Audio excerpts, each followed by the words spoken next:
Good afternoon. Welcome to Foreign Press Center Japan's hybrid press briefing. I am Mariko Fukushima of the FPCJ, and I will moderate today's hybrid press briefing.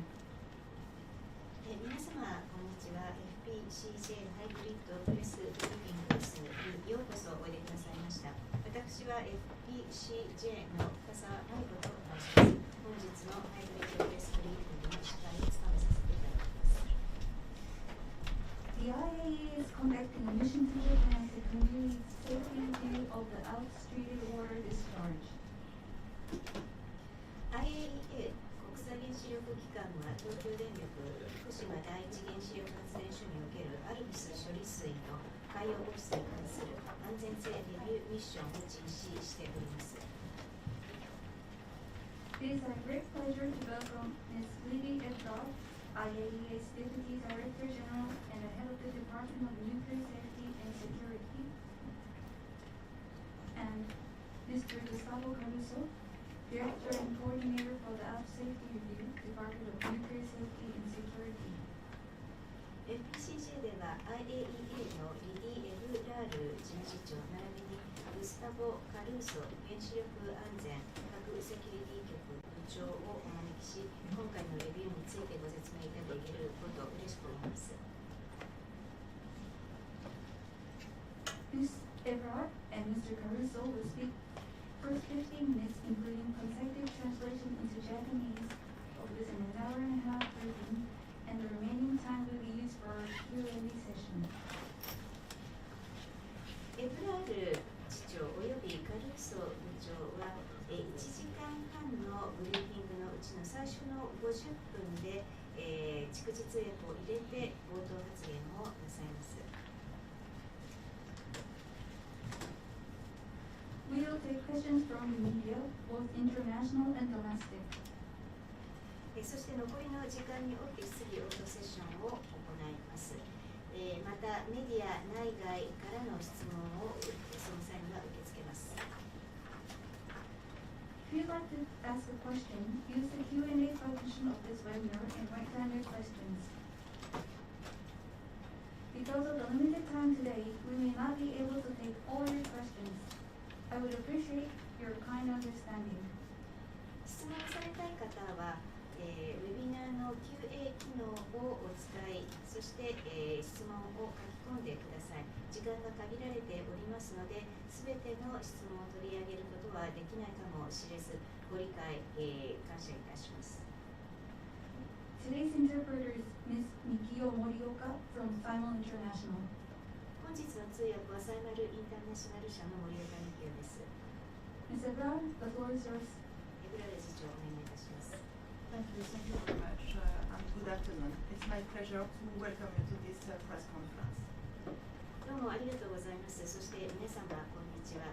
本日、このブリーフィングにおいて皆様をお迎えることができ、喜ばしく思います。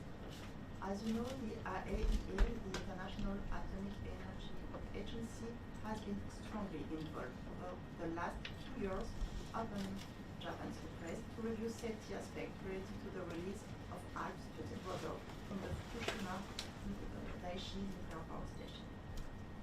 皆様ご存知の通り IAEA 国際原子力機関は日本政府からの要請を受けて2年前から福島第一原子力発電所におけるアルプス処理水の海洋放出の安全性レビューを行ってきました。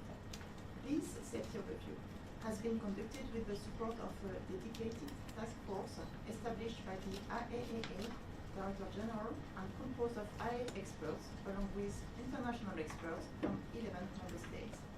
This task force conducted a very detailed review of Japan's plans with reference to the international safety standards. この安全性レビューは、タスクフォースのサポートを得て進められてまいりました。本タスクフォースは IAEA の事務局長が立ち上げたタスクフォースであり、IAEA の専門家と11の加盟国からの国際専門家によって構成されております。そしてこのタスクフォースは国際的な安全性基準に合致する形で日本の計画に関して詳細なるレビューを行っております。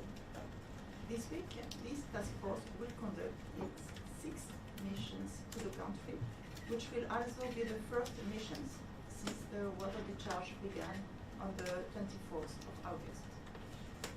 そして今週、日本におけるミッションとしては6回目のミッションを本タスクフォースが行っております。今回のミッションは8月24日に海洋放出が開始されて以降初めて行うミッションです。Today, I would like to update you on the activities conducted by the IAEA over the last weeks, as well as to inform you of the work to be done in the future, and in particular, why the task force is here this week. 本日のブリーフィングにおきましては IAEA がここ数週間どのような活動に携わってきたか、そして将来はどのような作業を進めるつもりかということについて皆様お伝えし、そういった中でもなぜ今週日本においてタスクフォースがミッションを行っているかということについてご説明いたします。Firstly, as with each prior mission, I would like to say that our Japanese hosts have given us their full support, and I wish to convey my sincere gratitude to them for all the arrangements made to facilitate the conduct of the mission. まず今まで行ってきたミッションにおいても毎回そうであった通り、日本政府ホストの皆様が全面的にご支援くださっております。ですので、まずミッションを円滑に進めることを可能ならしめるために、あらゆる準備、ご支援をくださったことに対して心より御礼申し上げます。The IAEA's comprehensive report on the safety review of Japan's plan for handling the treated water stored at Fukushima Daiichi nuclear power station was released on the 4th of July. It compiles nearly 2 years of work by the agency.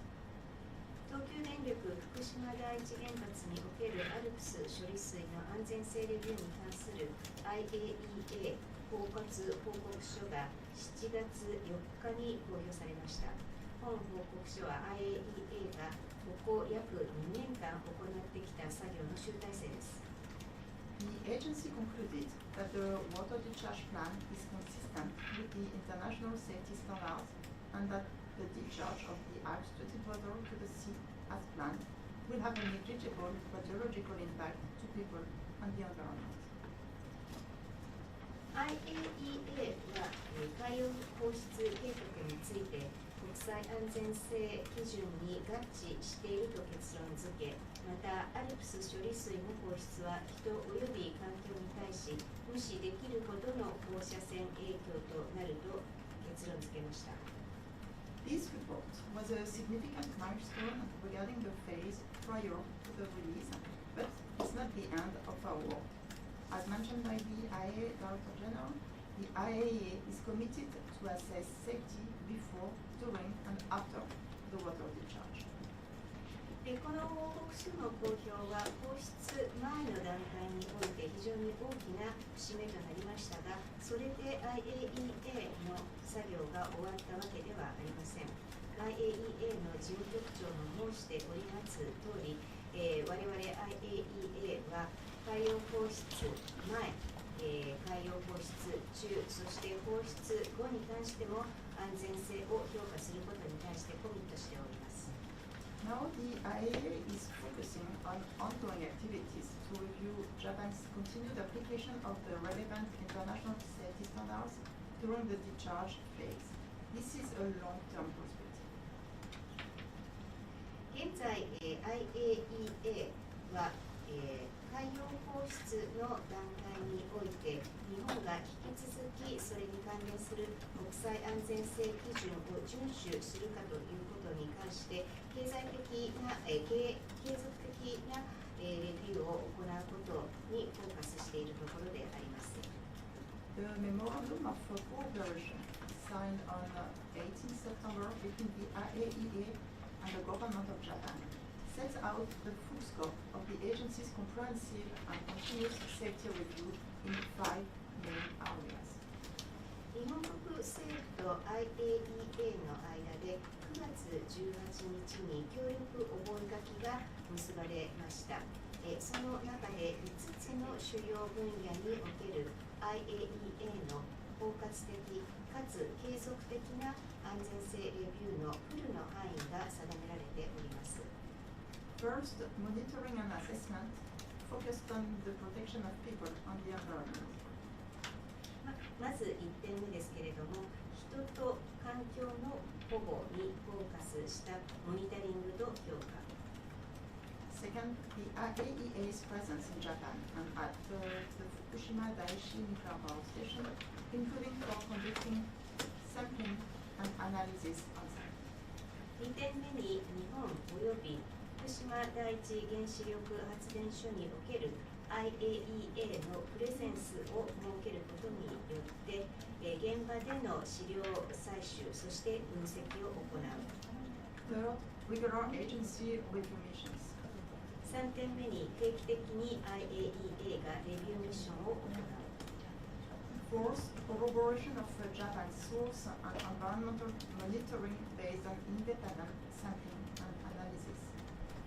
4つ目に独立した資料採取および分析に基づいて日本によるソースモニタリングおよび環境モニタリングの裏付けを行う。 And fifth, outreach and awareness activities including sharing key information with the public. 5つ目にアウトリーチおよび周知の活動その一環として一般大衆との情報共有も含む。 I believe this agreement demonstrates Japan's strong commitment to implement its decision in a safe and transparent manner. この合意は日本が安全で透明性のある形で決定を実施することに対して強いコミットを抱いているということを立証すると私は評価します。 The IAEA will continue its safety review, including monitoring and corroboration activities, and will publish mission reports on a regular basis. This independent, objective, and science-based approach, as well as transparency, will help build confidence to people in Japan and beyond. IAEA はモニタリングおよび裏付けを含めて安全性レビューに関して今後も引き続き継続し定期的なミッション報告書を公表していきます。このように独立した形で客観性を持って科学を根拠したアプローチを取りまた透明性を確保することによって日本内外の人たちの信頼醸成につながると考えています。 The agreement is already being implemented. Through the establishment of the IAEA Fukushima Daiichi nuclear power station office, the IAEA has been present on site since July to conduct technical walkdowns on the facilities, engage with experts on the site from TEPCO and inspectors from the Nuclear Regulation Authority, the NRA, and to observe major activities on site, such as the discharge of the first 2 batches of ALPS protocol. 日本政府との合意の内容に関してはすでに実施が始まっております。まずその合意の下で IAEA 福島第一原発の事務所が開設されました。7月から現場におきまして IAEA はその事務所を通してプレゼンスを確保しており、さまざまな設備の技術的な視察なども行っており、東京電力グループの専門家と一緒にサイトにおきましてさまざまなやり取りをし、また原子力規制委員会の検査官とも協力しております。さらに ALPS 処理水の1回目および2回目の海洋放出に関しての視察も行うといったように主要な活動をすでに展開しております。 Additionally, the IAEA has installed equipment on site at Fukushima Daiichi nuclear power station and has been conducting sampling and analysis activities surrounding each discharge of ALPS to the bottom for corroboration purposes. さらに IAEA は福島第一原発の現場におききまして設備を設置することによって裏付けを目的としたALPS処理水の毎回の排出ごとの資料採取及び分析を行ってまいりました。On the day the discharge began in August, the IAEA launched its real-time monitoring website. The data covers water flow rates, radiation monitoring data, and the concentration of tritium after the dilution. As of this week, over 600,000 total visitors have reviewed live data from Japan on the site. 8月に海洋放出が開始された日、IAEA は、リアルタイムモニタリングのウェブサイトを立ち上げました。このホームページで提供されているデータは、例えば位相流量、放射能線量、希釈後のトリチウムの濃度などが含まれております。今週時点におきまして、総勢60万人のビューアーが閲覧し、本ホームページの、ライブデータをアクセスしています。In the next few days, the task force will split its time between Tokyo with METI and NRA and at Fukushima, meeting with TEPCO experts, following up on technical topics that are important for safety and directly observing the facilities and equipment installed at Fukushima Daiichi for the purposes of discharging out to the water. 今後数日間、タスクフォースとしては、東京および福島で時間を過ごし、東京においては、経産省および原子力規制委員会と協力し、福島においては東電の専門家と会合を重ね、安全性について重要な技術的なテーマについてのフォローアップを行い、ALPS処理水の放出を目的として福島第一発電所に設置された設備及び機器に関して、直接、観察することになります。This sort of in-person interaction and engagement is critical to ensure the task force has the latest information and can directly establish a technical dialogue with the experts here in Japan. このような形で現地で、対人で実際にやり取りと関与ができるということがやはりタスクフォースの仕事を進めていく上では極めて重要性が高く、そうすることによってタスクフォースは最新の情報を入手することができ、日本の専門家との技術的な対話を直接、行うことができます。The main outcomes will be communicated later this week by the IAEA and a report will be issued afterwards. 今回のタスクフォースの主な成果に関しては IAEA の方で今週末までに公表する予定です。なお、報告書は、それ以降後日発表いたします。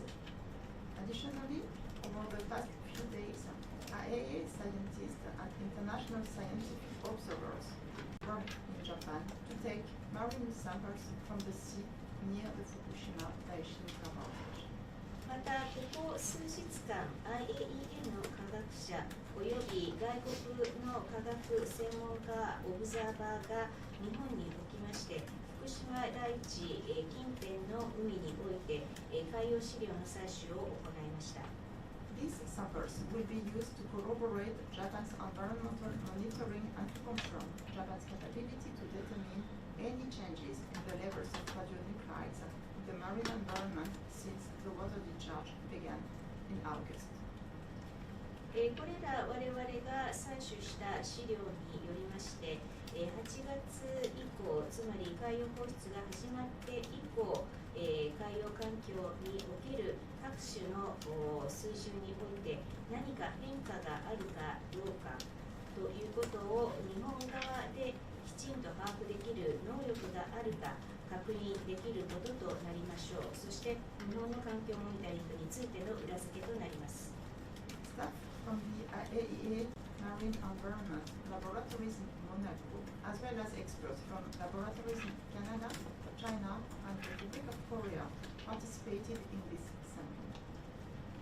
モナコにある IAEA 海洋環環境研究所のメンバー、そしてカナダ、中国、韓国の、試験施設のメンバーが今回の資料採取に参加しました。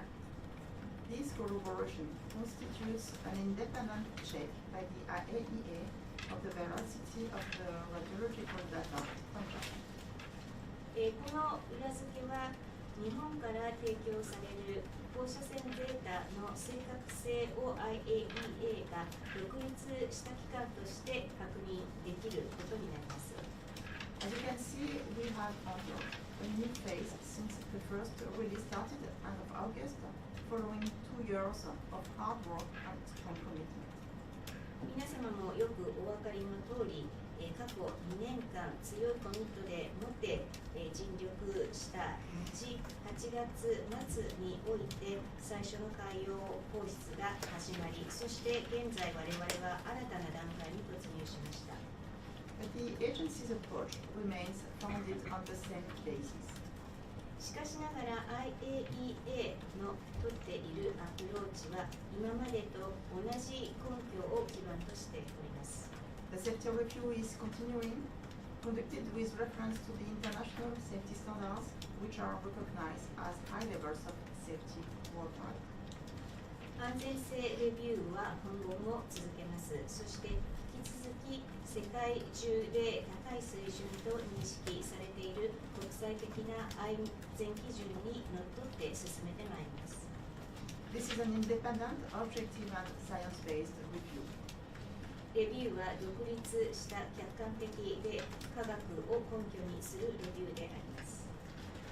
International experts are involved with diverse and complementary backgrounds to ensure the best combination of expertise, which is key for achieving the most robust assessment. 海外の専門家が参加しております。そして彼らは非常に多様で補完的な背景知識を持っている人たちであります。それは、一番ベストな専門知識の組み合わせを担保して堅牢な評価を行っていくことを目的としています。The IAEA is present on site at the Fukushima Daiichi nuclear power station to closely monitor the activities performed there. IAEA は福島第一原発において現場でのプレゼンスを確保しました。それは実際に現地において履行されるさまざまな活動を緊密にモニタリングしていくつもりです。And the IAEA will continue to report on a regular and transparent basis. また引き続き IAEA は定期的に透明性のある形で報告を発出していきます。I had the chance to meet with senior officials in the last few days, in particular the Vice Minister of Foreign Affairs, the State Minister of the Economy, Trade and Industry, the State Minister of the Environment, and the Chairman of the Regulation Authority, as well as from TEPCO, Japan Atomic Energy Agency, and Fukushima University. 今までの2日間で私は多くの関係者幹部とお会いすることができました。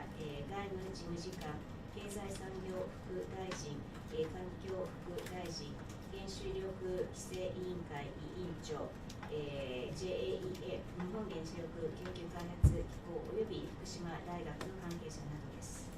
They all expressed strong expectations with regard to the IAEA's continuous involvement. お会いした方全員 IAEA が今後も引き続き深く関与することに関して強い期待を表明されました。I would like to confirm that the IAEA remains strongly committed to providing an independent, objective, and science-based safety review and make sure that the discharge is carried out in a safe and transparent manner. 改めて、IAEA として確認いたします。IAEA は今後も強いコミットに基づいて独立して客観性にのある科学を根拠とした安全性レビューを行っていき、海洋放出が安全で透明性のある形で実行されることを担保していきます。Thank you very much for your attention, and after this overview, I will now open the floor to your questions. ごご清聴どうもありがとうございました。今、概要説明をここで締めくくらせていただき、ここからは皆様からの質問にお答えします。Thank you very much, Mr. Evrard. Now I'd like to take questions from the media. If you have a question, please write it using the Q&A icon near the bottom of the screen. Because of time constraints, please make sure that your question is very short and limit yourself to just 1 or 2 questions. You can ask questions in English or Japanese.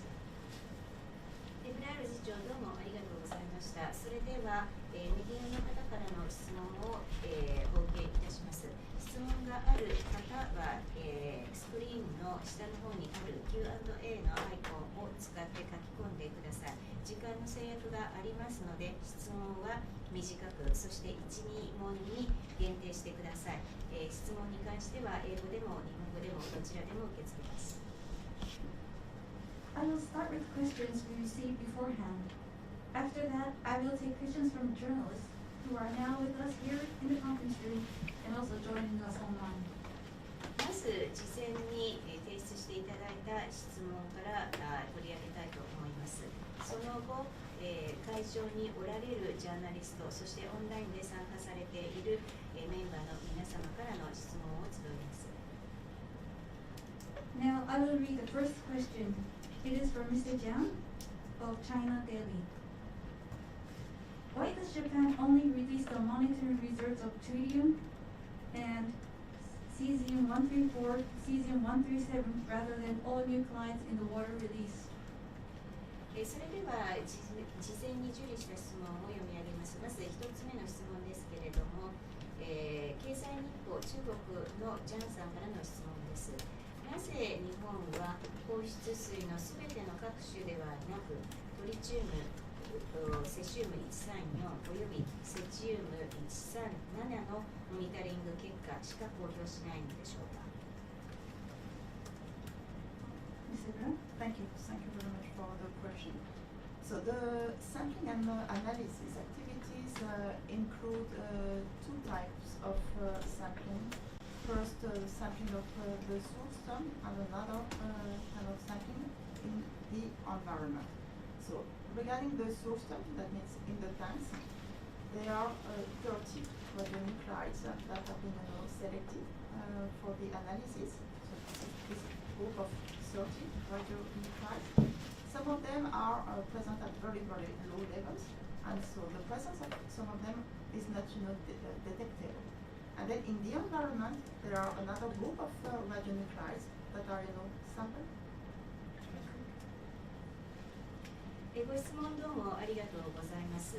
分析のその活動に関しては、その資料採取の活動に関しては2種類に分けておりまして、まず1つ目がソースタームの資料採取、2つ目が環境中の資料採取であります。まず1つ目のソースタームの資料採取というのはタンク内にある、資料の採取でありまして、これに関しては、測定する各種に関して事前に30種定めております。ただその中にはあまりに微量しか存在していないがために検出不可能各種もあります。And the results of the monitoring conducted by TEPCO, for all these 30 radionuclides are made. これら30種の各種に関して東電が行っているモニタリングの結果に関してはすべて公表されています。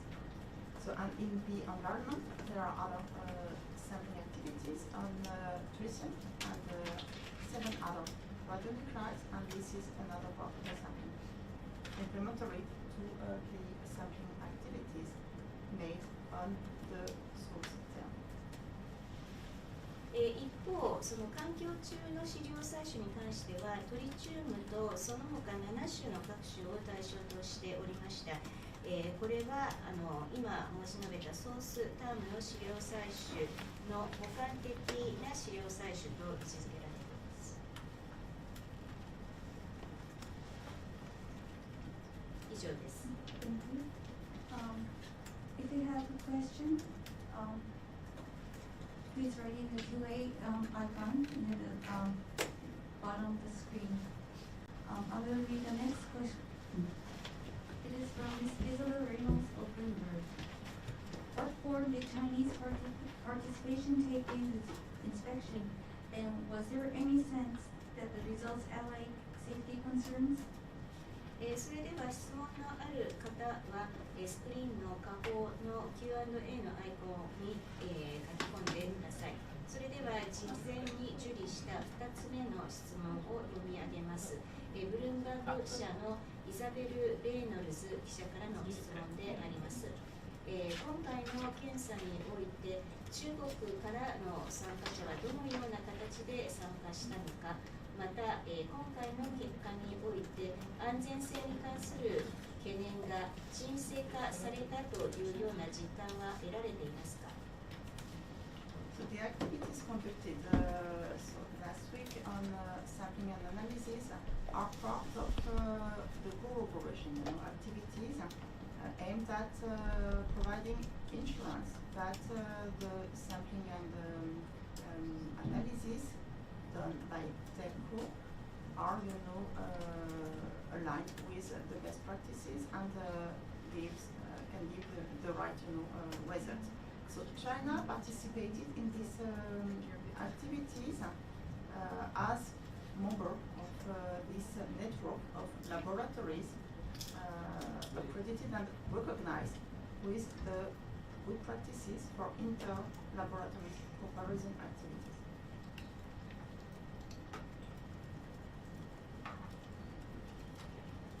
先週、私どもは裏付けの一環としての資料採取および分析を行いました。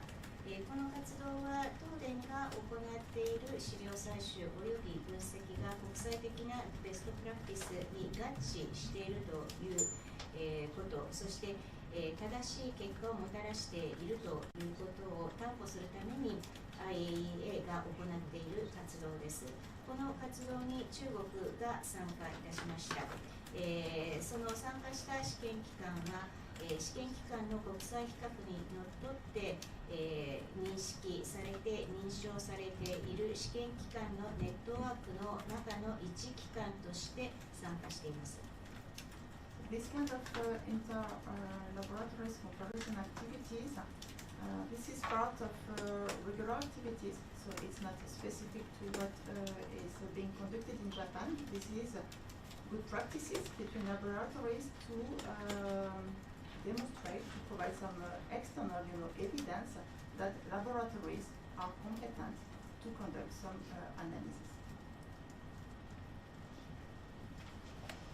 このような試験機関間の国際的な比較というのは日本に限って行っているわけではなく、定期的に通常の活動をして行っている活動であります。このような形で外部からの比較をすることによって試験機関が十分に国際的なベストプラクティスに合致した形で活動しているということを担保しております。Laboratories are selected based on their analytical proficiency. That's the criteria that allow some laboratories to be part of this group of this network and group of laboratories to conduct these cross checks between laboratories. この試験機関のネットワークの一員として認められるための基準として試験機関の分析能力を評価いたします。そうすることによって、それぞれお互いのプレスチェックが行われた結果、その資格がある試験機関が選ばれます。Thank you. 続いて、会場からの質問を受け付けたいと思います。ご質問がある方、挙手をお願いいたします。Thank you very much. We now would like to invite questions from the floor of the venue at FDCJ. Those of you who have questions, please raise your hand.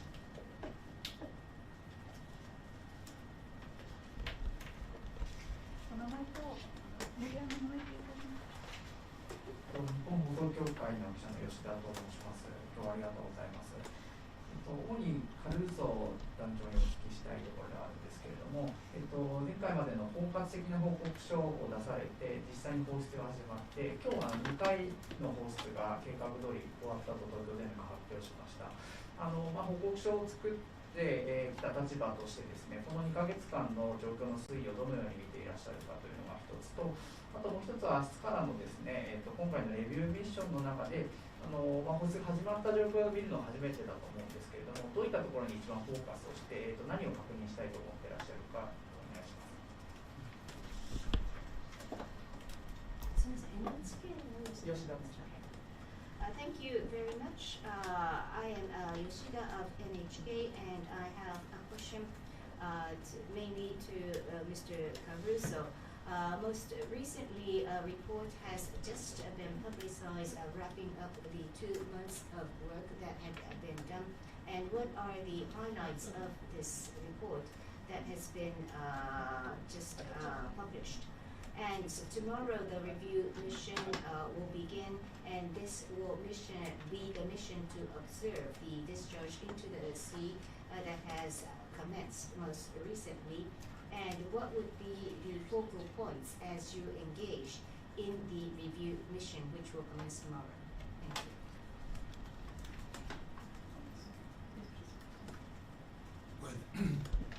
Well, thank you very much for the question. I think it's an important question because it's related to the upcoming mission from tomorrow. The objective of this mission is to review the experience and the issues, if there is any, or the aspects, safety aspects of the release that started in August this year. What are the Japanese plans? What are the Japanese activities they did? When I say the Japanese, I mean the different organizations, for example, TEPCO, NRA, the regulator, and we will discuss future plans for this discharge that they have, and then we will visit just to make a walk down on the facilities with all the task force, the different facilities, the measure facilities, discharge facilities, the transfer facilities and dilution facilities, all of this. We will spend the time there. ご質問どうもありがとうございます。大変重要な点について、ご指摘くださいました。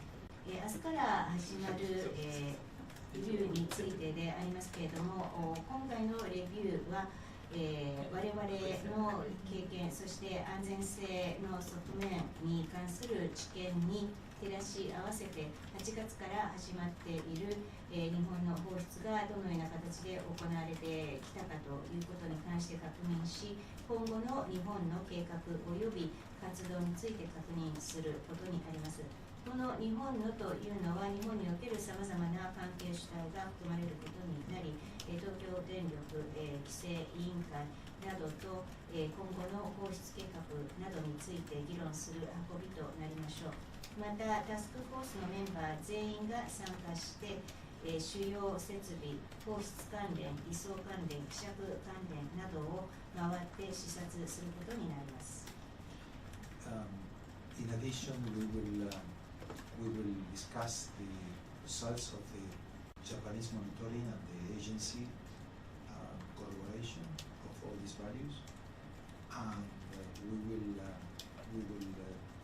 discuss how we are going to plan the future reviews and the future missions that we are going to do during discharge.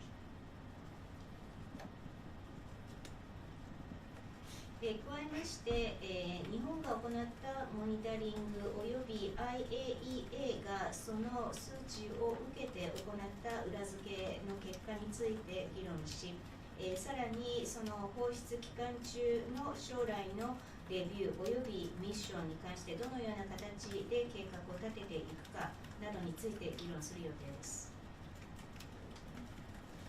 If I may, so I would like just to add one point regarding the nature of the sector review. It's not, let's say, different steps. It's a continued, sector review.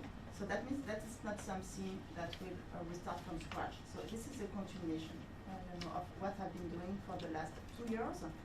There will be some follow-up discussions with the technical experts, because there were some questions raised the last 2 years, with some, of course, questions still pending because of the discharge that had not started yet, but now it's okay. So there are, I would say, new inputs, and then we could update, the knowledge we have from these first 2 batches, and that will be this kind of continuum, after this 2 years of safety review. Now that will be a new phase, but the continuation, and to make sure that the activities are still, consistent with the international safety standard during the discharge phase.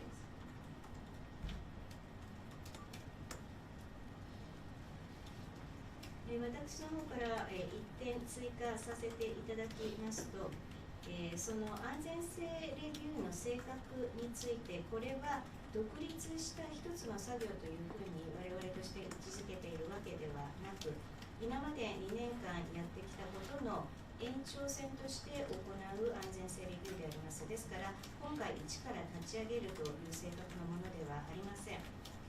そして、過去2年間においてさまざまな疑問が技術的な専門家によって提起されてきて、そういったような問題が提起されていた時点ではまだ放出が始まっていなかったけれども、今般放出が始まって、そして2回行われた結果、我々としても新たな知見を得ることができているので、そういった未だ回答が出ていないような質問について議論するということになります。ですので、今まで2年間行ってきた安全性レビューにおいて、新しい段階に入って、引き続きその放出が行われている間においても、国際安全基準にのっとった形で全ての活動が行われているということを確認するという位置づけです。Thank you very much. 会場か、はい、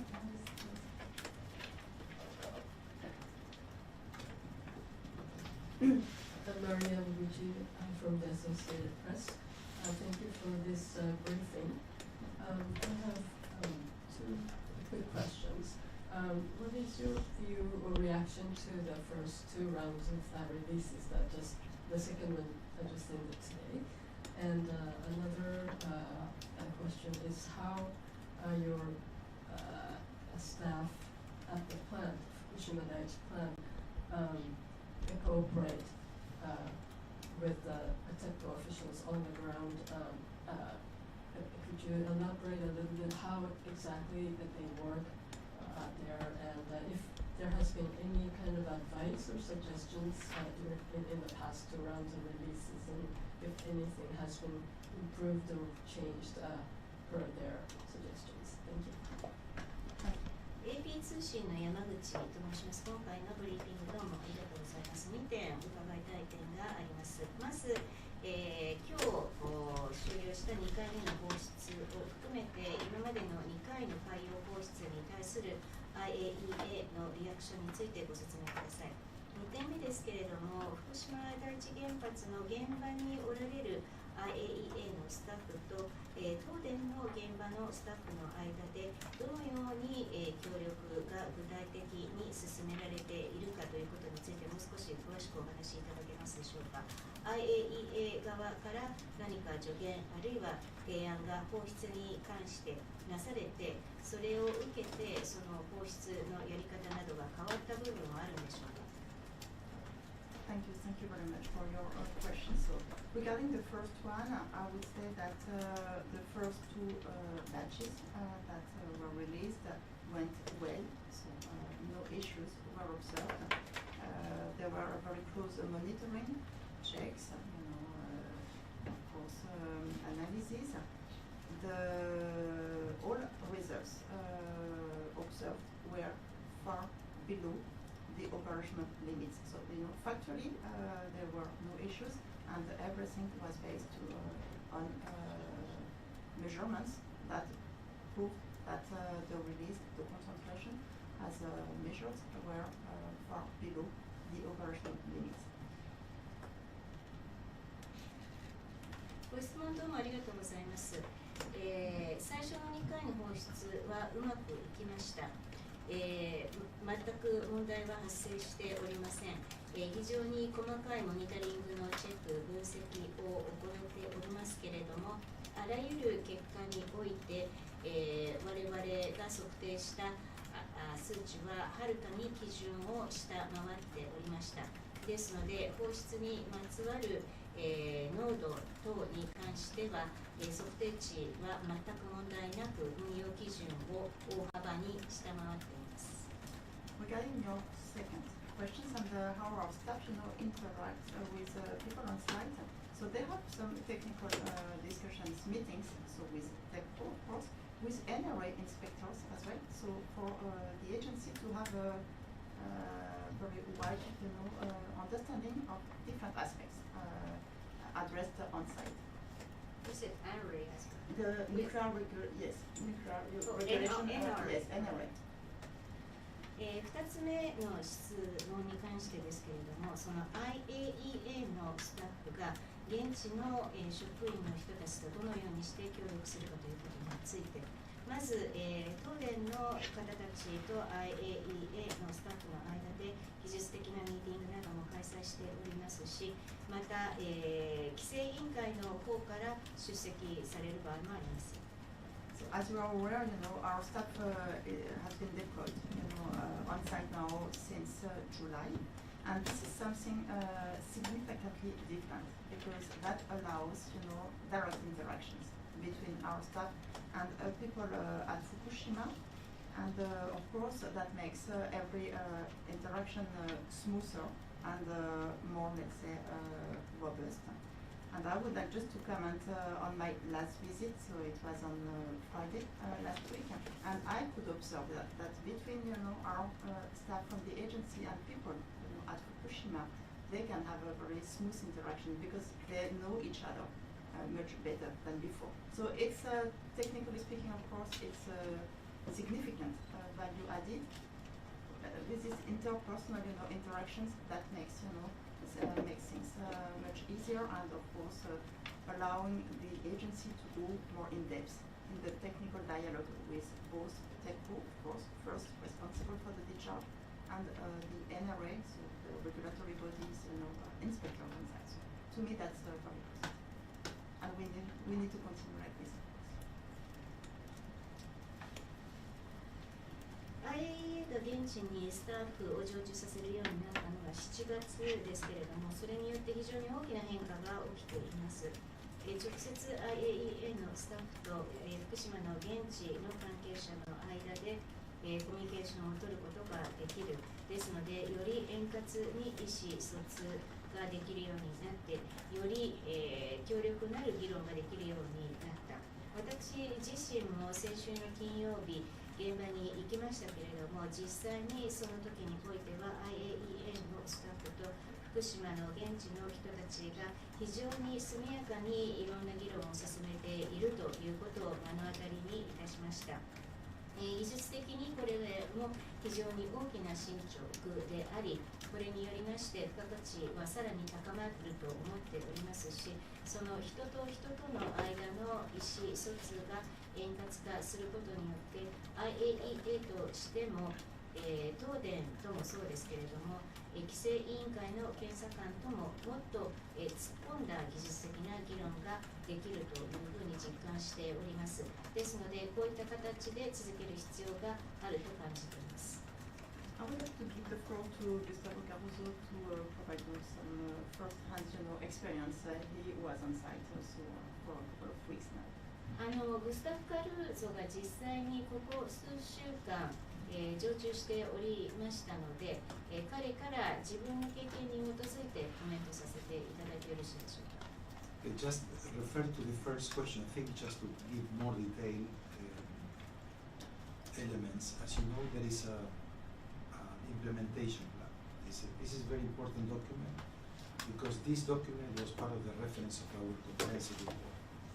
And this implementation plan establish the concepts of each batch's process and activities that need to be followed. The agency, what we are doing is we are following up, we are seeing if there is any safety issues or the following this, or they have any particular point to make in these particular batches, that the two batches discharge today. And this is a very important document that needs to be followed because it was approved by the NRA, by the regulatory authority at the national level. まずその一つ目の質問に関してもうちょっと詳細に申し上げますと、 IAEA の包括、報告書の一環として実施計画が盛り込まれました。この実施計画は非常に重要な文書でありまして、各、放出、海洋放出の各回、各バッチにおいてどういう手順で進めるか、また放出後どういう活動を行うかということが定められております。それに照らし合わせて、今まで2回もそうでしたけれども、指摘すべきことがあれば IAEA として、指摘する、フォローアップするということで、これはですので、原子力規制委員会レベルでも承認している、つまり日本国レベルで承認している文書として非常に重要な文書と位置づけられています。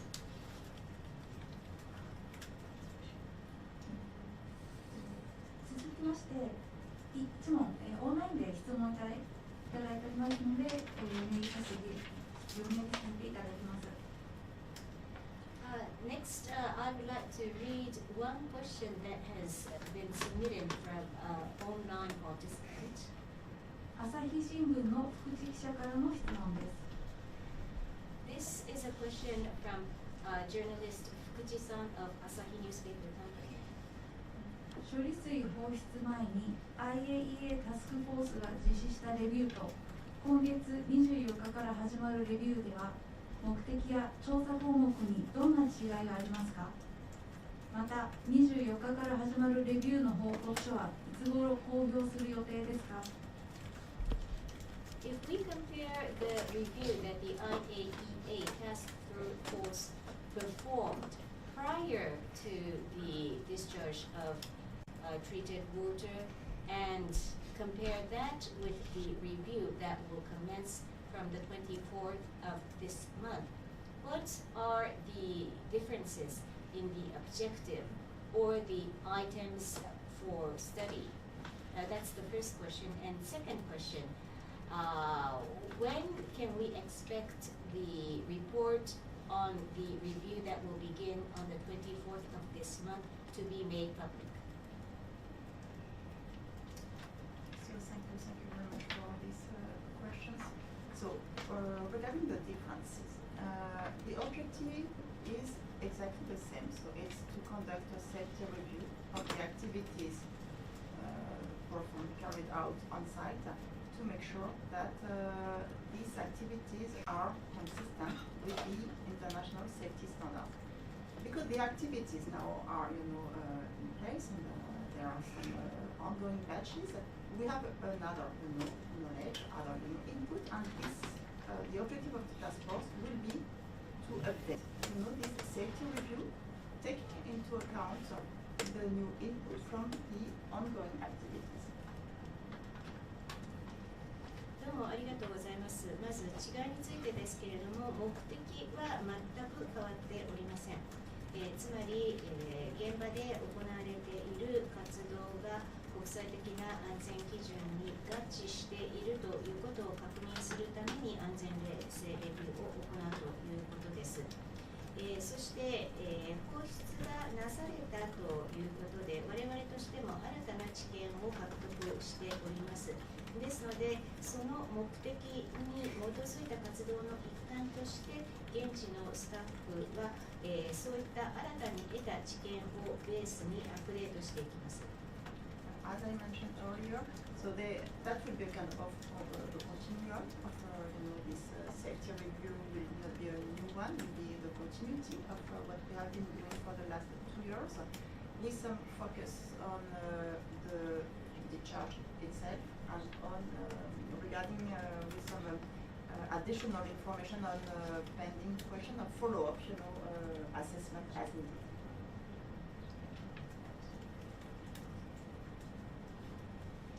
先ほど申し上げました通り、ですのでこの安全性レビューは新たにそれをやるということではなく、2年間やってきたことの延長継続として行うところであります。そして、今回は、放出にフォーカスを置いて行うということ、そして今まで回答がまだ提供されてこなかった継続中のその質問、問い合わせなどに対する回答を模索する、そして必要とあらばフォローアップをするということにフォーカスしています。And the report is expected to be finalized by the end of 2023, so within the next 2 months. そして報告書は年末までに、最終版を策定する予定であります。ですので今後約2ヶ月以内ということになります。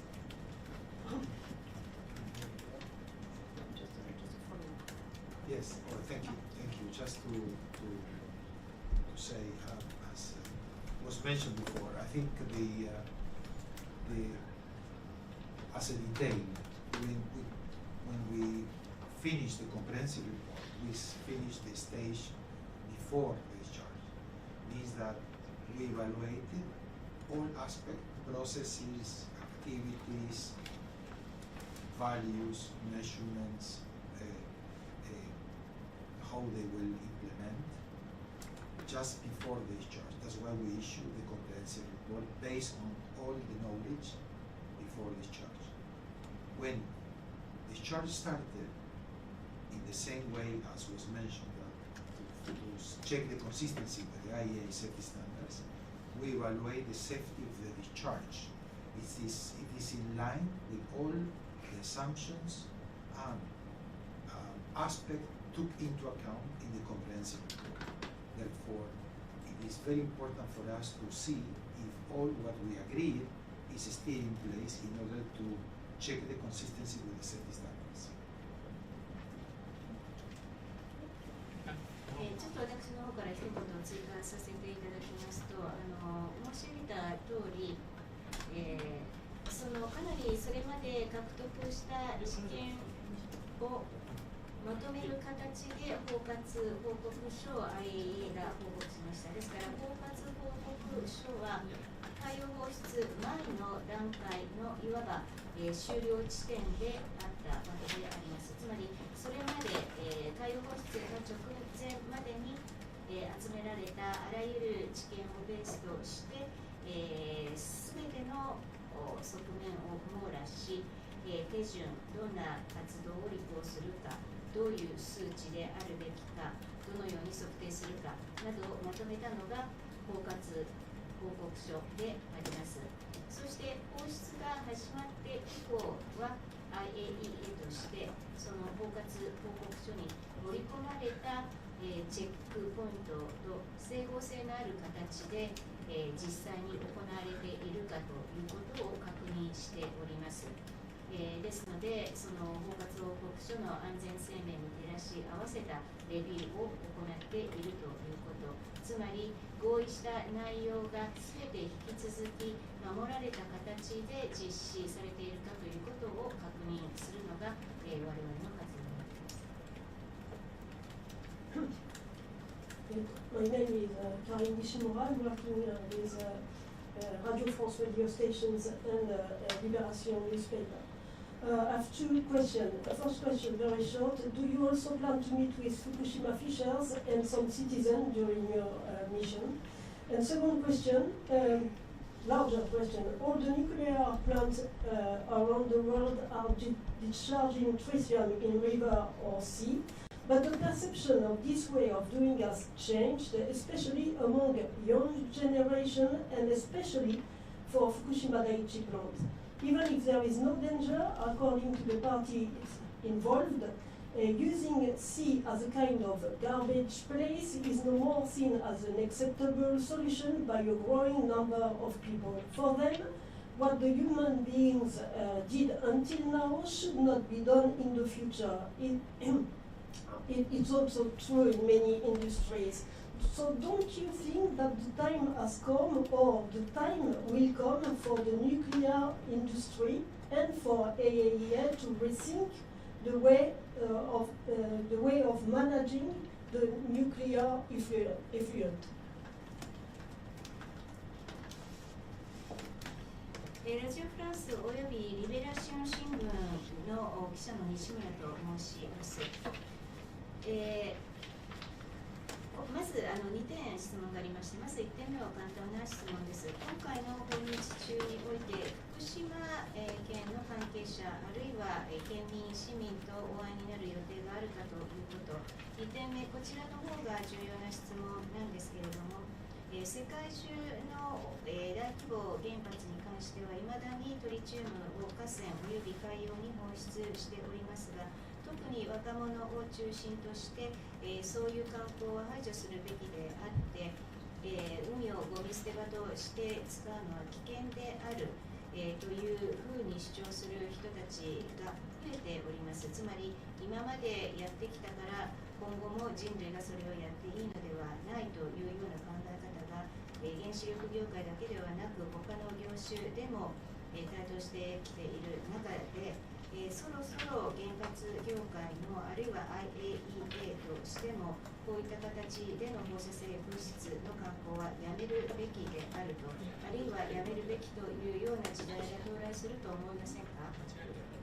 はい、ちょっと間違いがあったんですけど、私の英語があまり良くないと思いますけれども、危険であるということじゃなくて、危険でなくてもそういうやり方はあまり良くないと思う人が増えているということです。日本語です。すいません。That was just a comment on the mistranslation. Okay. So, thank you for your question. So I will start with the first one regarding the contacts and the discussions with the local, people in Fukushima. So that's a very valid point, first of all, because our safety standards, so the international safety standards, mention and highlight the necessity to involve stakeholders. So that's a very valid point. This is what is expected to be done by the local authorities, by of course the operator, with the regulatory body. So this is something key to explain the decision made. Second, to share in a transparent manner, all this safety assessment. So this is a key point highlighted in many safety standards. However, it's a responsibility first that lies with the state, so that means that there are arrangements and provisions for Japanese counterparts to have this kind of discussions. We discussed with, for instance, the regulatory body this morning, and then he shared with us that they were engaging with local people and to have this kind of interactions to explain the safety component of the activities conducted at Fukushima. So that's our first question. どうもありがとうございます。まず1点目の現地の関係者と、接触を持っているかということは非常に重要な点であります。なぜならば国際安全基準の中でも、ステークホルダーとの関与の必要性が強調されております。つまり自治体、現地の自治体が事業者が規制当局が実際に、そういったような地元のステークホルダーにちゃんと関与しているかということ、その一環として我々が行う決定についてきちんと説明するということと、また安全性評価の結果に関して透明性を確保した形で説明しなくてはならないということがまさに安全性基準の中に盛り込まれております。ただ、その責任は一義的には国、政府において存在するところでありまして、ですから我々としては例えば規制委員会などと話すことによって、実際に当局の人たちが地元の人たちと、実際にそういったような議論をしているかどうかということについて確認しています。Regarding your second question, and so on the discharge and the perception from young generation in particular. So I think that's a very important aspect.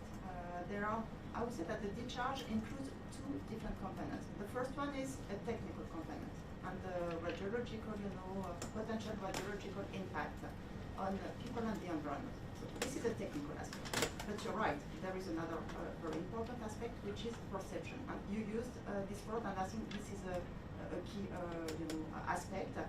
So the agency has been conducting this safety review to assess the consistency of the plants, the Japanese plants, with safety standards. So that's part of this technical, component of the discharge. After this comprehensive, safety review, the conclusions are that the impact, the radiological impact, is expected to be negligible. So this is for regarding the first component of the discharge, the radiological, aspect of and the technical aspect of the discharge.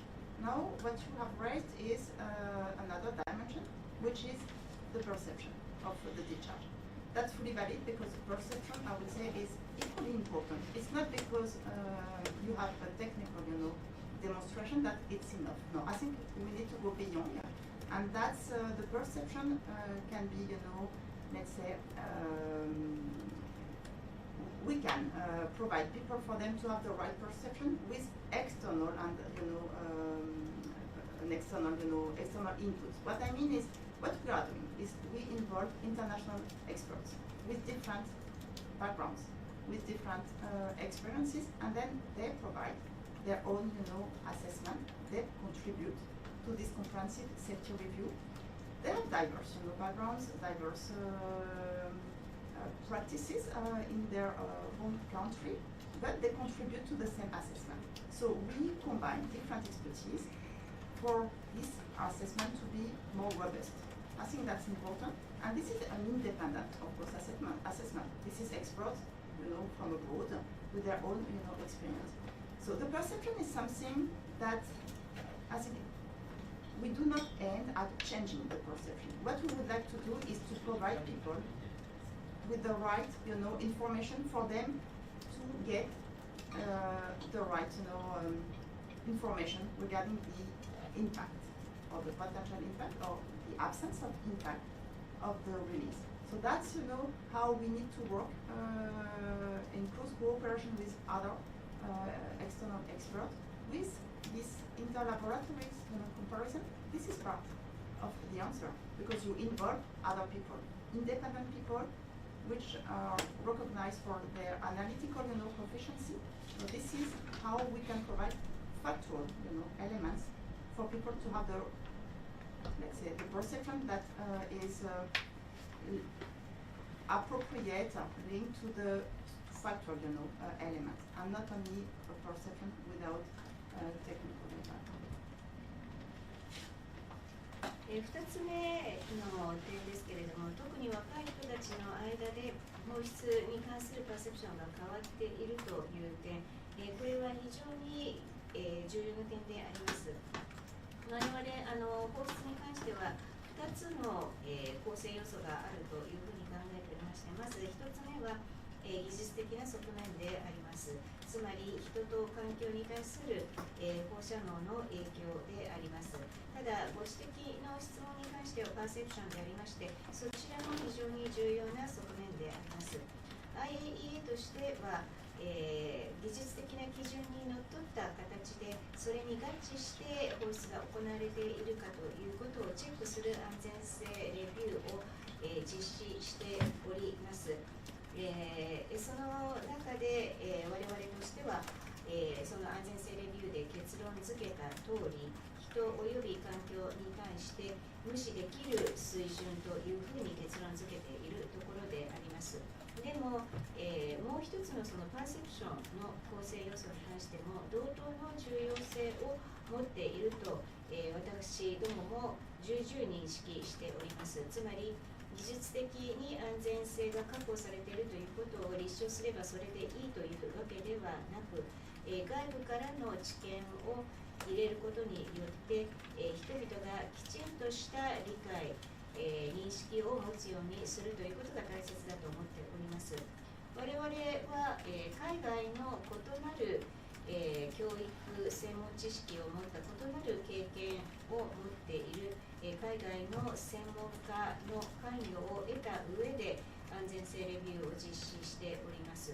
そういった人たちはそれぞれの国によってやり方も異なっているにもかかわらず、その同一の安全性レビューに、全てがあらゆる異なる背景から出る知見を貢献してくれているということで、非常にこの外部の専門家の知見を得るということが大切だと思っております。なぜならば正しい情報を人々、世論に提供することによって影響がどの程度か、あるいは影響が存在しないといったようなことを伝えることができるからであります。ですから我々としては国際的な試験機関の比較を通して的確試験機関から実際に分析能力のある人たちを選抜して、そういった人たちの関与を得ており、彼らの知見がその認識の形成に寄与していると考えています。In addition, I would like to emphasize that this safety review has been conducted with reference to the international safety standards, and these safety standards, are the highest levels of safety recognized by member states worldwide. These safety standards, they are developed in very close cooperation with member states. So it's, this kind of international references recognized worldwide as the highest levels of safety. So that's what could be, factually some important, information to provide to the general public. 改めて強調したいことは、安全性レビューに関しては国際的な安全性基準にのっとって実施しているということ、そしてその国際的な安全性基準は加盟国と密接に協力した結果、すべての加盟国がそれが最高基準の安全性基準であるということを認識している最高レベルの基準であるということ、そしてその基準にのっとった形で安全性レビューを実施して、情報を世論に提供することが重要と考えていること、その点を強調したいと思います。Thank you very much. Next question is from Ishida-san of Singapore's METI. The question is regarding IAEA staff on site in Fukushima. How many are there on regular basis? Do they rotate based on a particular period? What is the expertise of each staff? 次に、オンライン参加者から提出された質問を読み上げます。シンガポールメディアコープの、石田さんからの質問でありますけれども、福島の現場に7月から常駐している IAEA のスタッフに関して人数とその定期的にローテーションを行っているのかということ、特定の期間でのローテーションを行っているか、そして、それぞれのスタッフはどういう分野を専門としているのか教えてください。Thank you very much for this question. So, the IAEA staff on site, there are 1, 2, sometimes more, depending on the activities conducted on site. When there are sampling and analysis activities, there may be more than 2. So it depends on the activities being conducted. Their expertise and their background, they are, radiation protection experts or environmental monitoring experts. So they are with a strong, robust knowledge on safety standards, of course, because this is key. For the time being, they rotate. Right? We are at the beginning of this continued presence in Japan, so they rotate every 1-2 months. We are working under this memorandum of cooperation. We are working on a more sustainable plan for 2024, because we will, of course, remain fully involved in all these activities on site. So we are working on this more sustainable plan for next year. but until the end of 2023, we will have this planning with IA staff being, present for monitoring activities on site, 1-2 people, and sometimes more. Like last week, when we had some experts for sampling and analysis and monitoring activities. So that's how we are organized. We are still flexible.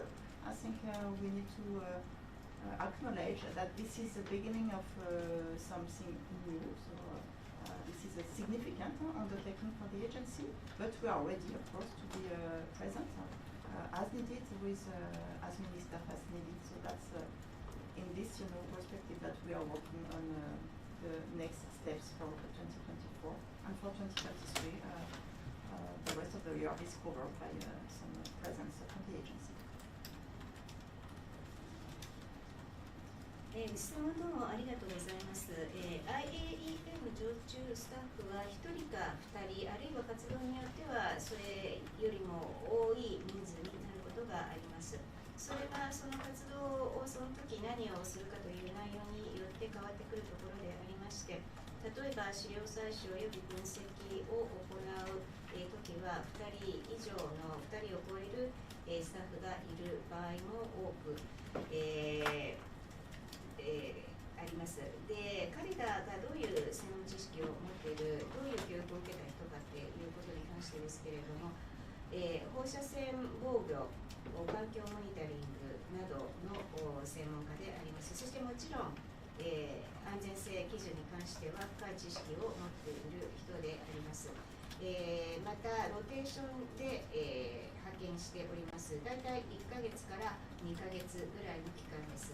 今、日本政府と結んだ協力覚書の下で、2024年度に関しては、今年度よりも持続可能なプランにしたいということで相談を進めているところであります。なぜならば、来年度以降も IAEA としては全面的に現場においてフルのプレゼンスで活動に参加していく所存ですから。ただ、23年度末までは今のやり方で、モニタリング時は1人か2人、活動の内容によっては、例えば先週末のように資料採集と分析を行うような時は大勢いるということになっております。我々も柔軟に対応しております。また、始まったばかりの活動ですので、我々としても、これから検討していくこととなりますけれども、必要なだけの人数は揃えたいと思っており、次のステップとしては2024年度以降の計画を立てるということを今進めているところでありますけれども、とりあえず23年度末までは今のやり方でやっていきます。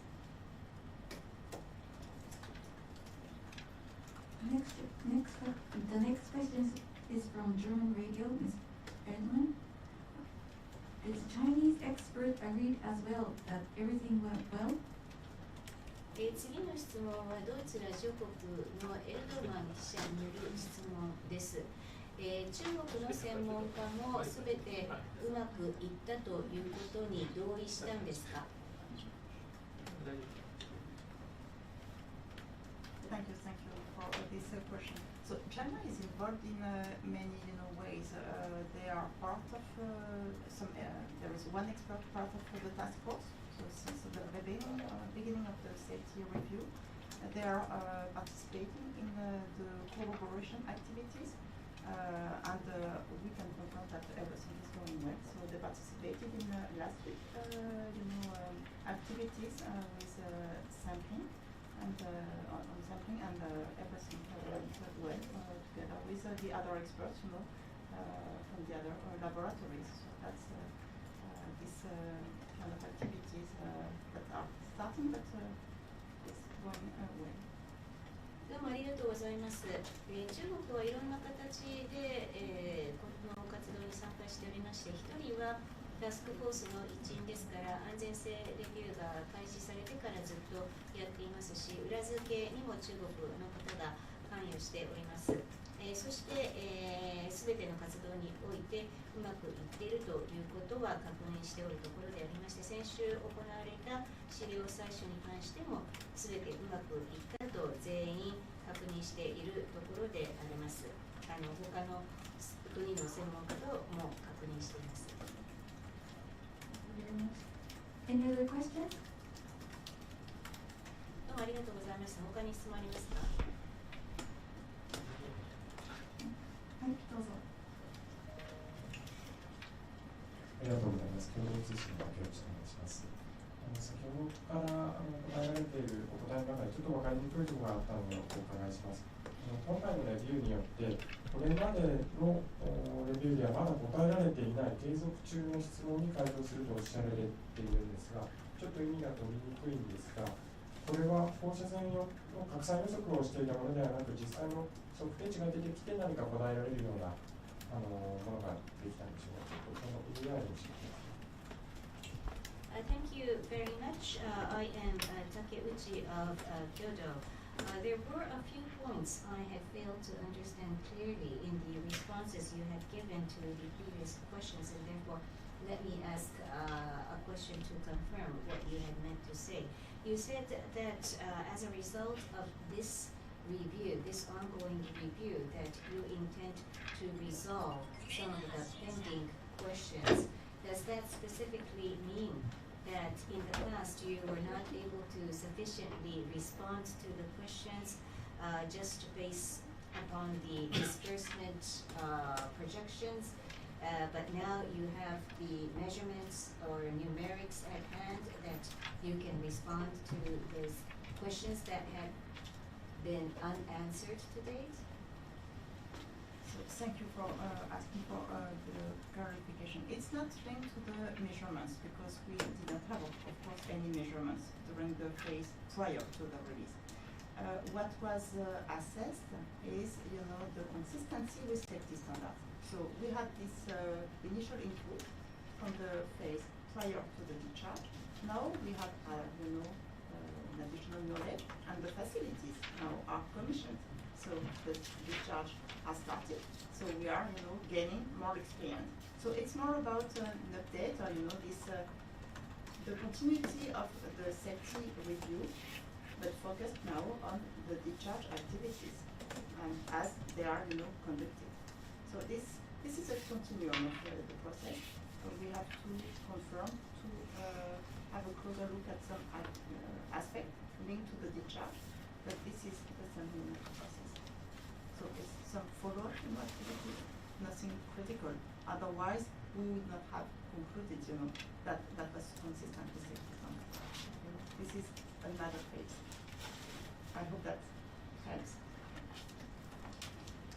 確認の質問どうもありがとうございます。それは全く数値とか、その測定値などに関連している、点ではありません。そもそもその放出前は測定していなかったので、そういったような、数値はなかったわけです。単にその安全性基準とのっとっているかということに関して、放出前の段階においてはその放出前の段階としての知見があって、それをベースに我々としてはその安全性基準との合致について議論していて、今般その設備も稼働を開始したと、そして放出も開始して追加的な知見を得られているので、あくまでも先ほど申した通り継続的な安全性レビューなんだけれども、それをアップデートして、放出が始まったので放出のいくつかの側面にフォーカスして、そういったようなフォーカスした側面に関してもう少し深掘りして見ていくということを意味します。ですので別にその重大な何らかの変更ということではありません。単なるフォローアップです。もしそういったような重大な変更が発生していたとしたならば、今まで一貫して我々としては国際的な安全性基準に合致しているというふうに結論付けてこなかったでしょう。Just to complement the question, I think it's a very important question to be crystal clear, because we are not here to solve questions that Japan did not answer to us. This is very important to clarify that we are here to check the consistency with the standards based on the picture that we highlighted when we issued the comprehensive report. Because in that time, we assumed a number of considerations that are important to take into account in order to consider this release negligible from the biological impact. Therefore, we will come here many times until the last drop, as DG mentioned.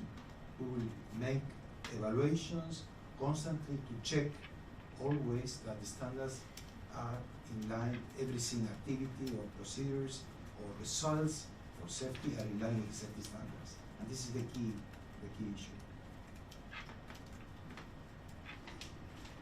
非常に重要な質問ですので、私からも補完コメントさせてください。この点明確にご理解いただくことがとても重要だと考えますので、我々は、今まで、IAEA として日本政府から回答をもらっていない問題、質問などについて解決するためにこれをやっているわけではありません。我々の目的は国際的な安全性基準と合致する形でなされているかということをチェックすることであります。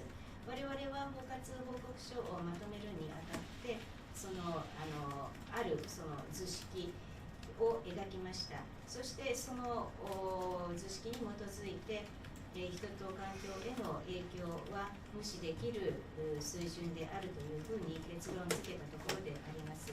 また IAEA の事務局長が申している通り、最後の一滴が放出されるまで我々はそれがすべての安全性基準に合致して行われているかということをすべての側面、手順、結果などを含めてすべての側面において確認していくということになります。Thank you very much. Any other questions? This will be the last question. 最後の質問とさせていただきます。8月に社の上とします。すみません、何社ですか？アジア通信社。私も原発に入ったことありますけれども、3時間ほど滞在しました。それで今回の放水の問題について、中国側もいろいろ反対が、結構強い反対が出ていますけれども、IAEA としてですね、特に中国の反対者に、特に中国政府に何か個別の説明するつもりあるかどうか、それは一つ質問ですね。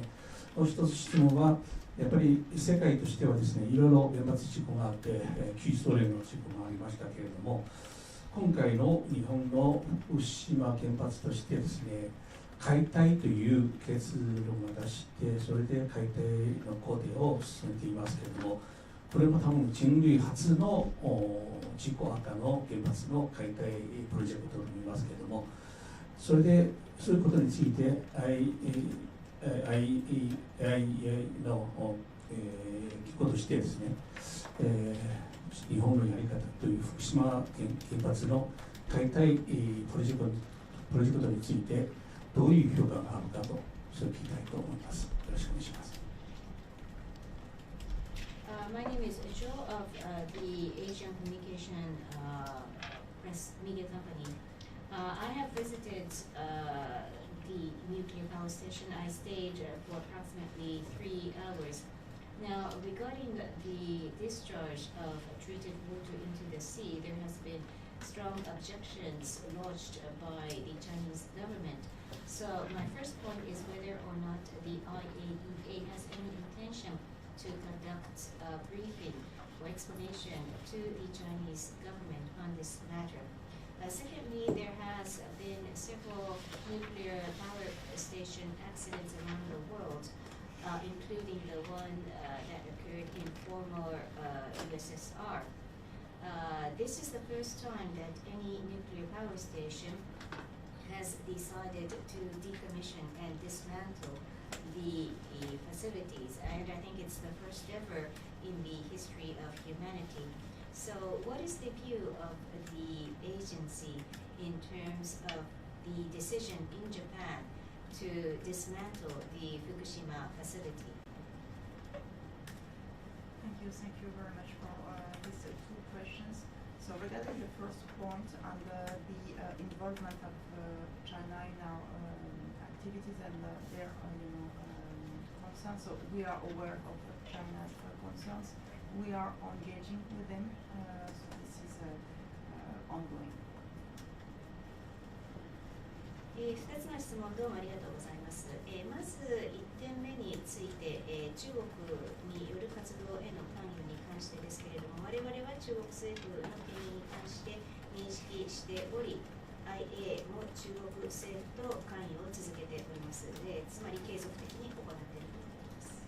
Regarding the decommissioning and dismantling of the nuclear power station, so our guiding principle is led by safety considerations. So decommissioning are part of the answer. Is part of the answer. So what would be the safest status of the nuclear power plant? So that's through this perspective that I will answer the question. Yes, we need to consider, what matters the most to reach the safest status of this nuclear power station, and then these activities are part of it. 2点目のその廃炉解体に関してでありますけれども、我々の指針は安全性を最もきちんとした形で担保できる手法は何かということであります。ですから、最も安全性の高い状態を確保できる方法、その解決法の一環として廃炉および解体が決定されているという位置づけであります。ですので、我々としてはまずその最も安全な状態を確保するためには何がなされなくてはならないかということを検討して、その一環としてその点が決定されたと理解しています。If I may, so these activities are not covered by the safety review. That would be another kind of activities. This is not covered by the safety review. That is that covers the absolute date of release. あともう一点付け加えておきますと、今ご指摘の点は IAEA による安全性レビューの対象とはなっていません。それは別の種類の活動であります。我々の安全性レビューはそれを対象としていません。Thank you very much. As time is running out, I would now like to conclude today's briefing. I would once again like to thank Ms. Evrard, Mr. Caruso, for your time spent with us. I'd also like to thank you all for joining us today. Thank you very much. This is the end of the press briefing. どうもありがとうございました。もう時間が参ったので、本日のブリーフィングは以上で締めくくりとさせていただきます。エブラールさん、カルーソさん、必要な時間を共有してくださってありがとうございます。そして参加者の皆様にも御礼申し上げます。以上で本日のブリーフィングは終了です。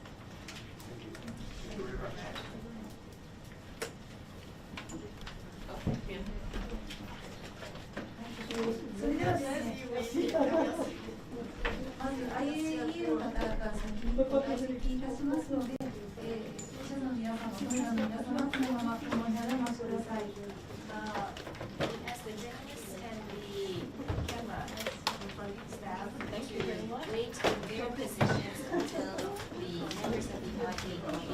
Let's give him a clap. It was awkward. No, it was.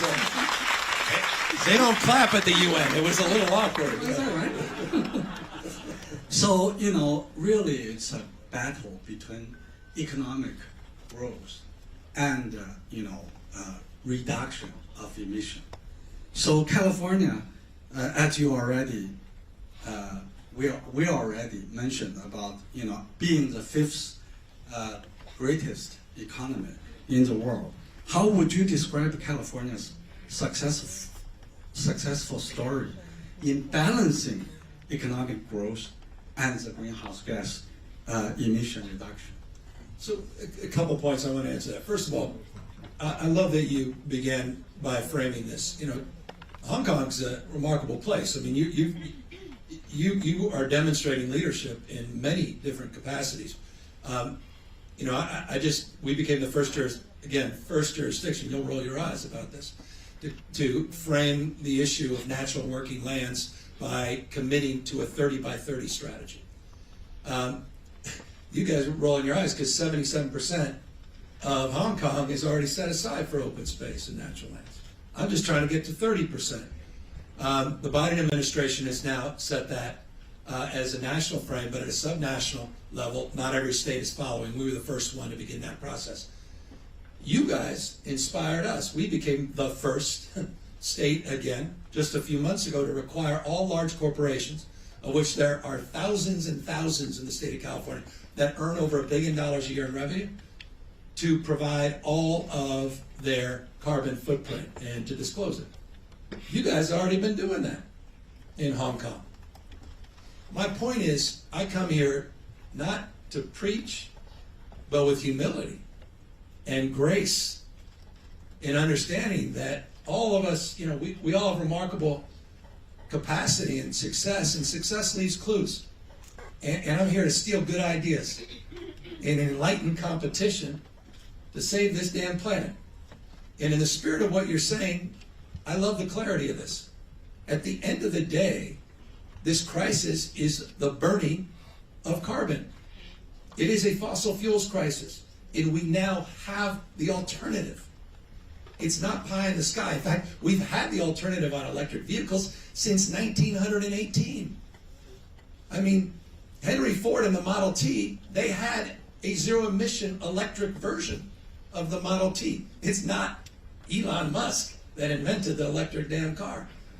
The technology in so many of these spaces has been around forever, but the fossil fuel industry has been denying and delaying the application and implementation of those technologies. So what they, in turn, and this goes to your question, I respectfully submit, they've been holding back our economic growth. They're socializing all the costs. You go to the Central Valley in California, you go to Southern California, the air quality is not where it needs to be, even with California's leadership. And people's life expectancy, I'm here with the highest life expectancy on planet Earth in Hong Kong. In the United States, it's seeing a reduction in life expectancy. We got kids that are heating up, choking up, burning up in parts of our state. If you don't believe in climate change, you have to believe in your own eyes. Come to the state of California. You've probably been watching some of this stuff the last few years. Those wildfires in California, Paradise, California, wiped off the map. Greenville, Grizzly Flats, places, lifestyles, traditions, wiped off the map. That's why I say it's not a Democrat or Republican thing. There's no Democratic or Republican thermometer. It's getting hotter. It's getting drier. And the wets are getting a lot wetter. You understand that here, how more intense the rainstorms are. We have 800 miles of coast, something I don't need to remind you about. Sea level issues are profound and pronounced, and they're real. And so this to me is, I know we talk in existential terms and we're so overwhelmed and we have so many situational issues that we have to battle every single day. But this is the issue of our time that defines more other issues, dependency on oil, our politics shaped by that, the struggle and frustration that we all have about our geopolitical world. And so for me, this is the greatest economic opportunity in our lifetime. This is trillions and trillions of dollars. And I'll say this with love and respect. California wants to dominate this transition. We want to dominate in this transition to low carbon green growth. That's our goal. It's a stated economic imperative. And as I said, already 6x, more clean tech jobs than fossil fuel jobs.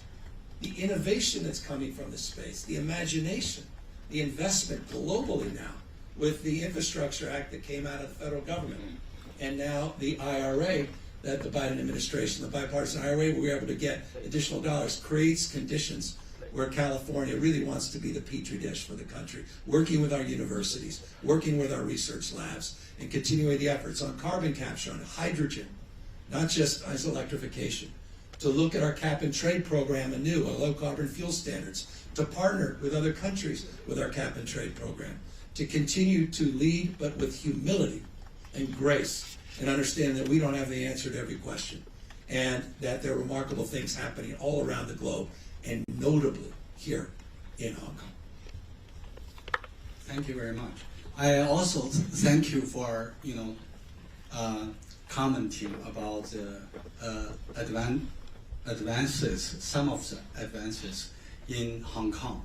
I would like to share with the audience and also bring to your attention that the chief executive of Hong Kong has formed a council for carbon neutrality and sustainable development this year, and to promote climate readiness, green transition business, youth engagement and education, low carbon living for all. I know that you are trying to, have a slogan that we are doing everything for all, for all Californians.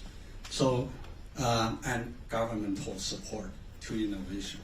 So I'd like to ask you a follow-up question related to the economic aspect. How does California focus on public health concerns from climate crisis with specific focus on disadvantaged communities?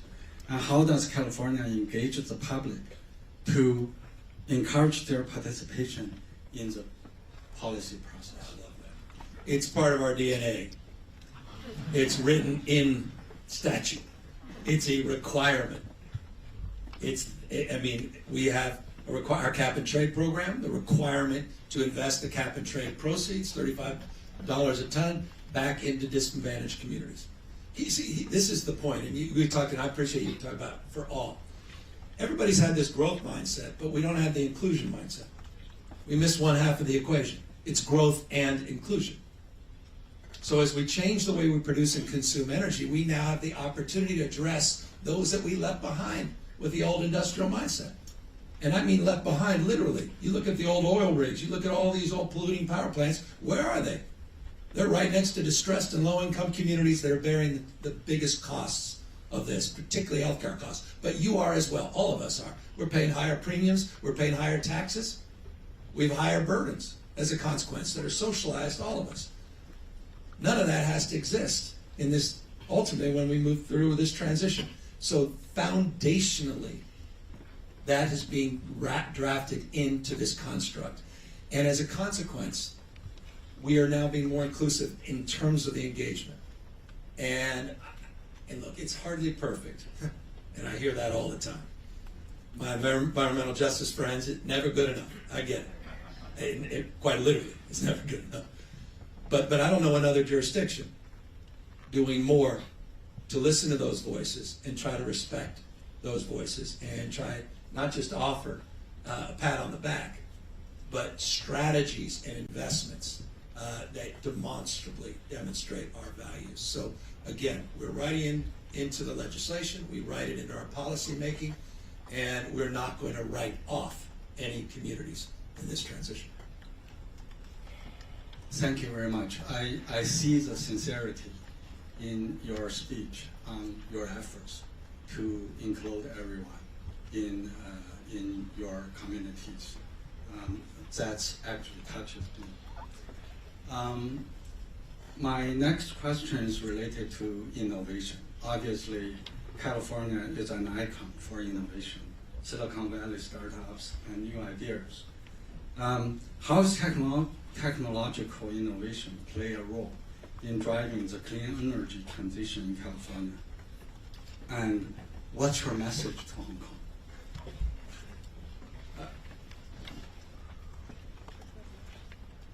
My message to Hong Kong is the power of partnership.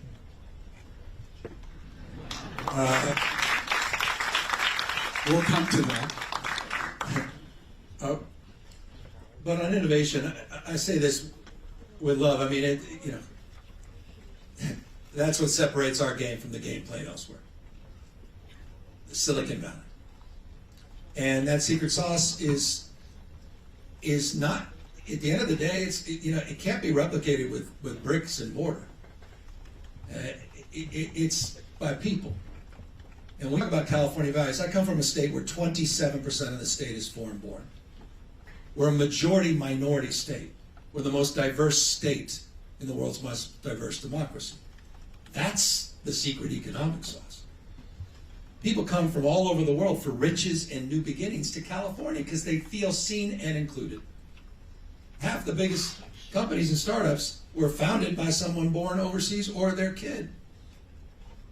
I mean, look at AI. We're all talking about AI. 35 of the 50 largest companies on planet Earth are in the Bay Area, San Francisco region.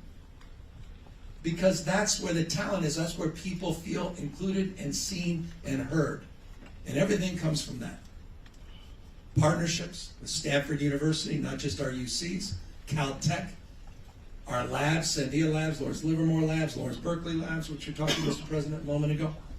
R&D. No state invests more, and our tax system advantages more the research and development in our state. So we incentivize and we organize around a risk-taking, not recklessness mentality. And this is the opportunity. And I think for tech, this has been a big thing. I'm close to a lot of these tech leaders. We haven't done enough in this space. And so I'm challenging the tech industry to do more. Now, they're doing it. By example, they actually helped lead our efforts to create the conditions where I can sign the emissions bill for large-scale, high-cap companies. It was interesting. It was our Apple computers, Salesforce, one of our biggest cloud providers, that actually supported that legislation as an example because they want to lead by example. But we have more to do ultimately in that space. But to me, this is the great opportunity as we now get into this next sort of iteration in this space, address the issues, stubborn issues of methane. I'll give you an example. California's about to launch 8 satellites. The state of California, trust me, we're not a lot of states in the satellite business. That's usually our federal government for national, we'll get into all that later, or someplace else. But California is putting out a constellation of 8 methane satellites, open source for the world, to detect methane leaks around the globe. We're announcing that with JPL down in Pasadena, which is NASA, Ames, in partnership with the state of California. We wrote a big check, $100 million, and with a private company out of San Francisco called Planet Labs. And they'll be launching the first 2 satellites next week. And it's an example where technology, innovation, research and development, federal, private, public-private, everybody coming together, providing open source for the globe to address the potency and power of addressing the issues of methane as an example. Also technology and ag. California's the biggest ag state in the United States of America. No one even comes close. Breadbasket, the world in many respects. And ag tech is also a foundational component. A sustainable practice, regenerative practices in that space also play a big role. And our university system is being funded, unprecedented funding in the ag tech space to advance that research and those partnerships as well. Those are just 2 specific examples. Thank you very much. You reminded me, I left California for almost 10 years. People often ask me about the success story about Silicon Valley startup. You mentioned about a few of the very special natures in your state that promoted, the phenomenon of the kind of Silicon Valley startup. I think, diversity you mentioned, adventurousness of people, risk-taking of people in California is also an important aspect. And thanks to the state, I just heard recently that the state has been very generous in supporting very early stage of the technology development, even before venture capitalists to come in. So that's also a very important measure to make the industry and entrepreneurship to be really successful. Yeah. So I guess I'd like to ask the next question related to how you would, we have many students. You commented about the power engine of universities. And what's your advice or suggestion to the young people and students for making a difference in addressing global climate change issues? I think the most important is you have agency. We're not bystanders. The future is not just something to experience, it's something to manifest. Decisions, not conditions, determine our fate and future. And I think for young people, and I remember Bobby Kennedy said, what the world needs are the qualities of youth, not a time of life, but a state of mind. So for the young in all of us, not just not just time of life, is to remind ourselves that you have capacity to lead in this space. Because you have the one thing that this world needs desperately, and that's moral authority. Because you're about to inherit a planet that we've messed up. We may be in positions of formal authority, but you have a quality of imagination, and you've got to share with your passion with action. And maintain that quality of imagination. Take risks. Maintain your authenticity, that creativity that leads to innovation and extraordinary breakthroughs. And that's what we need. I see that in this context. A few years ago, every 5 years, not dissimilar to China more broadly, we put out a scoping plan on the environment. And it's very detailed, it's very serious. California Air Resources Board, arguably outside of the national EPA, sometimes you'd even argue, is more powerful than the national EPA. They don't mess with it. In 2017, the last scoping, we just finished 2022. In 2017, we didn't even consider battery storage. Wasn't even in the plan. We didn't even imagine it. Right now, we went, just in the last few years, went from 250 megawatts of large-scale battery storage to deal with intermittency as it relates to solar and wind. And now, the end of the year is going to be 8,500 megawatts, from 250 three and a half years ago, to close to 10,000. And it didn't even exist in our mind a few years ago. That's the quality of imagination. That's the innovation. That's technology. And by the way, that's something I hope you do here in China. I don't know why we're not promoting more of this large capacity batteries. By the way, we have a nuclear plant in California. It's 9% of our energy load. It's a little over 3,000 megawatts. We already have installed 8,500 by the end of this year. This large-scale battery, and it's with the 4-hour technology. Wait till the 8-hour plus new technology comes on. This is a game changer for those that say solar and wind can't handle all this stuff. All these electric vehicles are just power plants on wheels. And the bidirectionality now, people are going to be able to sell back in the grid, plug their car back in at night, sell that back to the grid. Do that, it'll be automatic on your damn car. This is the innovation in this space is so enlivening and exciting. And so for all the young folks out there, I hope you understand how optimistic you should be. I know it's hard. You watch TV, it's a little damn, that's why the pharmaceutical industry is doing so well, all the antidepressants. Because, it's everything, that's why they advertise on TV in America, at least. Not allowed anywhere else. Well, New Zealand and America. That's a whole nother conversation. But it is damn depressing. And but I think this space provides some optimism. With all that stacking of stress, this space around what you can do to create space and how you can advance these efforts, to me, distills me with a great sense of well-being. It really does, because I think the sky's the limit, and I think this transition is going to be the most extraordinary and enlivening of anything we've been part of in our lifetimes. Well, thank you very much. I have lots of questions, to ask, but due to time, I'd like to comment about your quote. If you want to go fast, go alone. If you want to go far, go together. So, collaboration is really important. There's a lot of research on me. I love this. California for all. I'm impressed. I need to learn more. Thank you for your encouragement to the young people and your support to the California universities. So they played a bigger role in creating new ideas and bringing the key parties together in the climate journey you are sharing with us. Taking the opportunity of your presence today, we would like to also announce that the University of Hong Kong will be holding the annual China, California, Bay to Bay Climate Forum in Hong Kong, starting from 2024.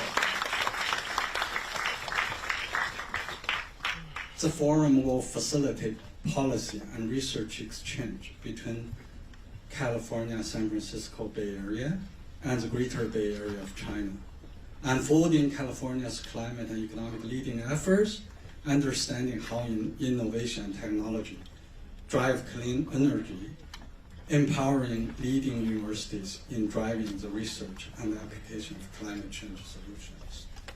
So with that, we look forward to your continued support to this important effort and to welcome you again in Hong Kong. And let me thank you. And I love that's an old African proverb. You want to go fast, go alone. You want to go far, go together. And it is the spirit on this issue. And it literally is the why I'm here. And I think one of the things I just want to leave you with in the spirit of the collaborative spirit and partnership, Frank. California is not, I want you to know this. United States, the politics right now, I mean, we don't even have a Speaker of the House. We can get into that another time. It's just incredible, this moment in history. That dysfunctionality it's not just something you're being told here, it's something we're living there. And it's not healthy right now. And on the issue of climate, it's profoundly unhealthy. I think, and this is not just me as a Democrat saying it, that's just objective truth. There's never been a president of the United States that's done more on climate than the current president of the United States, Joe Biden. I believe that to be true, and I think any objective observer would acknowledge that. That said, there's anxiety, election to election. I had one of the worst presidents in the history of our country just a few years ago by the name of Donald Trump. And we had over 100 lawsuits with him. He was going after our clean air standards. He was going after all California's authority, trying to roll back all of this. We went, I mean, literally, we were going, and what I hear around the globe, and this is why I want to close on this. What I hear around the globe is, well, you're not a reliable partner in America. What happens if Trump gets back into office in a couple of years? What happens if Biden loses? We can't rely on him. I want you to know you can rely on California. We're that temple. After I'm gone, I promise you, Democrat or Republican, you're going to have someone that's there for the long haul on these issues, that believes foundationally in these issues. I want you to know, regardless of what happens nationally, subnationally, you have a partner in the state of California. And that is foundational to why I'm here, and it's a principal part of my pride, not as the current governor, but the future ex-governor, that I have that confidence knowing when I'm gone that the next governor is going to raise the bar, not just of expectation and ambition, but application, implementation, and manifest that. And so I'm here in that spirit, in that light, I hope literal light of optimism and appreciation, and again, profound respect to the university, Mr. President, and you for this conversation. Thank you all very, very much.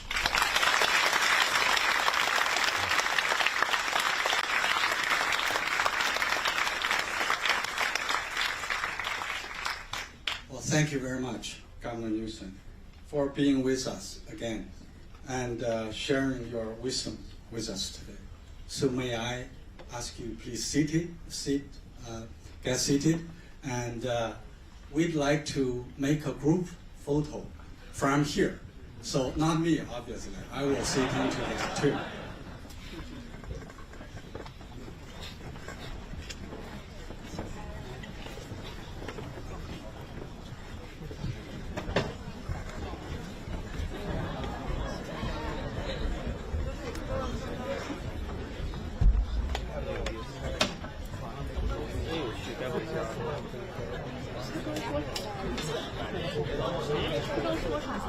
审了一下他当的创作，审了一下就冲突，说他是 worst president in the history of America， 他是在美国历史上最差的。